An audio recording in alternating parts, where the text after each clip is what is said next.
Hi, this is Joe back with Jom, and this is what happened in Singapore this week. Montfort Junior School announced that they will start taking in girls in 2028, and by 2034, their secondary school will also become co-ed.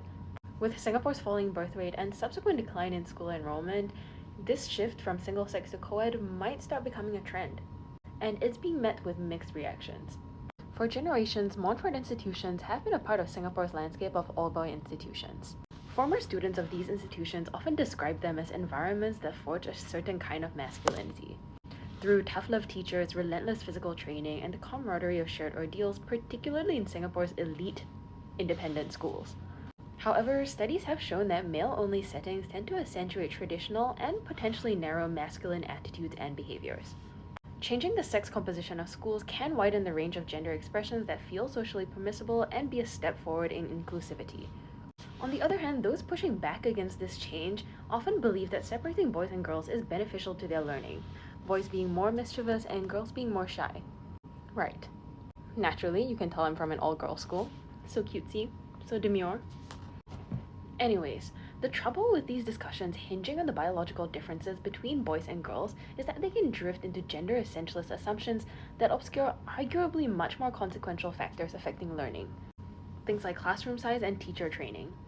More significantly though, many single-sex schools occupy a particular social niche within Singapore's educational geography. Some are clustered in neighborhoods where class privilege and alumni networks are especially pronounced. Bukit Timah. Who said that?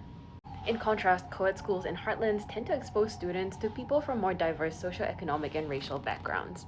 So if we're truly committed to exposing our students to the real world and preventing them from growing up in a social bubble, it is imperative that we move this discussion from just the sex of students to the intersection of class, race, and gender. And for those of us a couple or many years removed from school, a cause for greater concern might be loneliness. 1 in 10 Singaporeans and permanent residents say that they have no close friends. That might not sound like a big number, but it amounts to several 100,000 people in our community. The same Institute of Policy Studies survey found a steep drop in the average number of close friends respondents reported, from 10.67 in 2018 all the way to 6.49 in 2024. These are all symptoms of the global loneliness epidemic, with similar results and trends being reported across the EU and the US.